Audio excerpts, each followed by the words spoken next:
Okay, now we're writing the answer for question 3. I hope you can see. Let's just remind ourselves of the structure. I want to do the first sentence in my own words. I'm going to be talking about an emotion.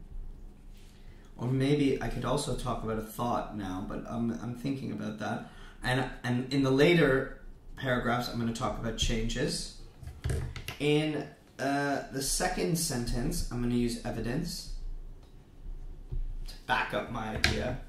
And then the third, I'm going to infer about thoughts and feelings. I'm going to explain why I use this quote and what's the implication. Okay, so let me try the first one all together.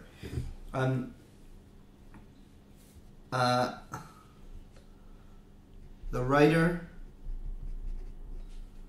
opens her piece. Oops, this should be in blue. With a feeling of disgust. Okay, that's in my own words. Now I gotta give the evidence. She describes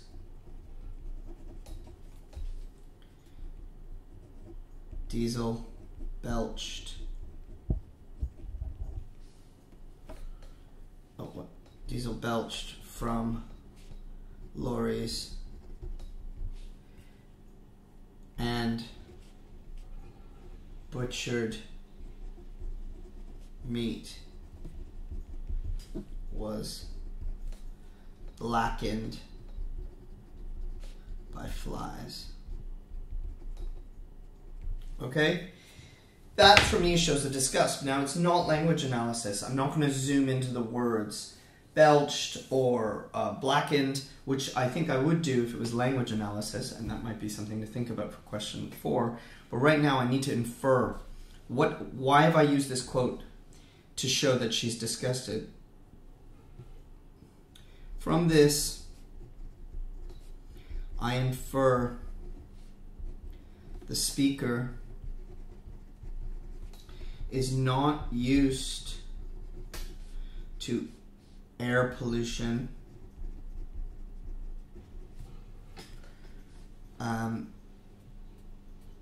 being so prevalent, nor is she used to meat being in the open air. Okay?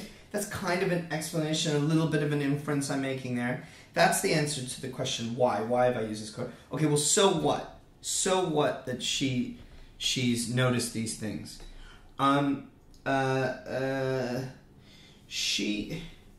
This explains that she's her confusion over issues of health show us how distant she is from the culture she is visiting, and gives us a sense of how she judges this culture as inferior. I find the author here quite almost bordering on racist, actually, especially later in the article. But that's would be my first paragraph. Now, can you please note that's how much inference I want to do. Now, I could do that just from the quotes in red. Some of you, when you're doing your inference, you may need another quote, but that for me would be a paragraph. Now, I just need to do that 3 more times. So here we go with the next first sentence. So I'm going to go from, I'm going to show the change. Her feelings of disgust change to a sense of missing her husband and home. Now there are a lot of quotes I can use here when I go back. So let me just see. The similarity of the car helped me feel closer to my husband, whom I had not spoken to in days due to impossible telecommunication access. I felt so far from him, so far from my life and all that I held dear. I pined for him, but I was not unhappy, quite the reverse. So I think the quote, I felt so far from him, so far from life that I held dear. And then this thing about similar to Dusty, the car is similar. Onwards, penetrating the desert, traveling the river of solid. Driving in an old 1972 blue Mercedes reminds the speaker of her husband's car. I'm showing that I understand the article. She notes that, quote, I felt so far from him, so far from my life and all I hold dear. Held dear. Okay? I can tell from this quote that she's feeling isolated, lonely. She's a great deal of distance. She hasn't seen her family in a long time. I infer that the speaker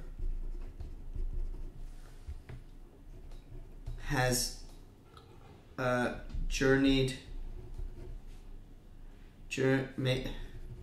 made a trip on her own to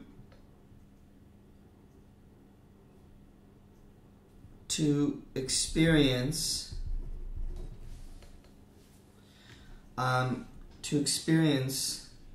the Mediterranean without the distraction of her family. I don't know about that one, but I'm going to keep trying, okay?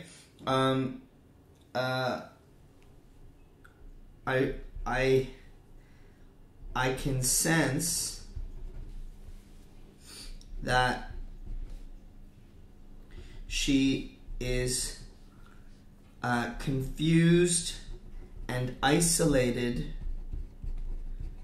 by her surroundings, and she finds them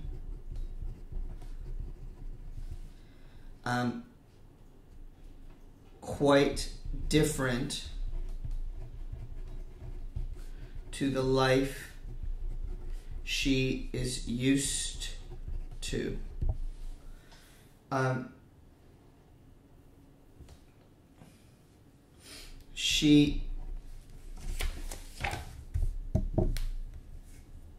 She misses home and her husband,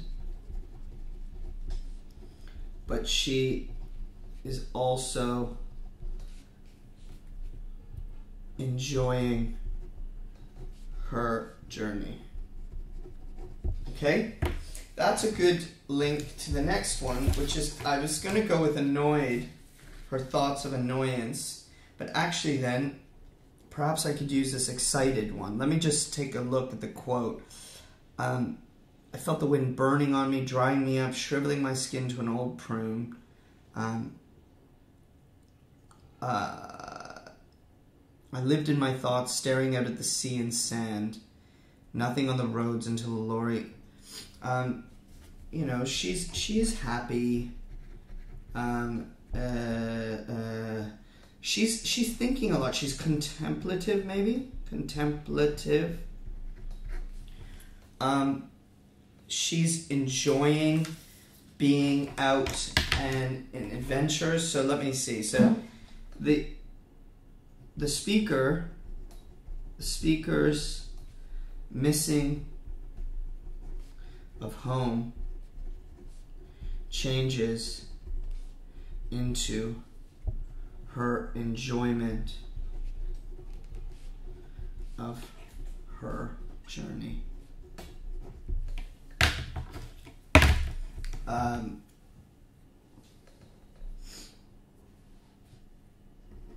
She notes how whenever she could, she left the window open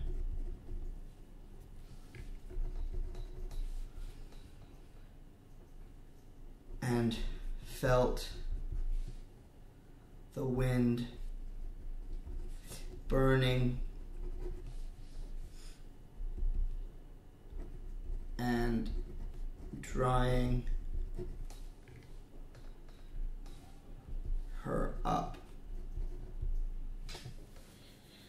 So the language there suggests that those are things that maybe she doesn't like, but actually if we infer from that, since she wants to do that, whenever she could do that possibly, she really enjoys that. I infer that the writer enjoys the heat and warmth of her surroundings. She doesn't like being wet, perhaps. She enjoys the feeling of being alone and hot. Okay. I'm using another quote. I lived in my thoughts.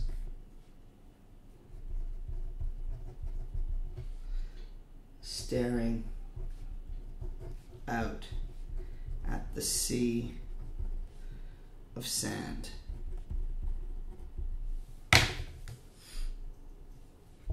The speaker finds the desert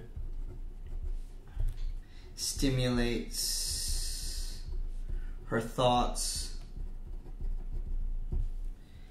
allows her to be contemplative and enjoy her solitude.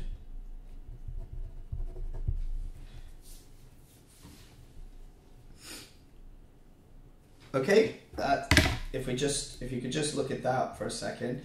There, I did run out of inference, so I used another quote to help push it on. That's the first time I did that, but maybe for some of you others, you might need to do that more often. Now, that's my third paragraph, and here's going to be my last one, how the article ends. So, the article ends with the writer feeling impatient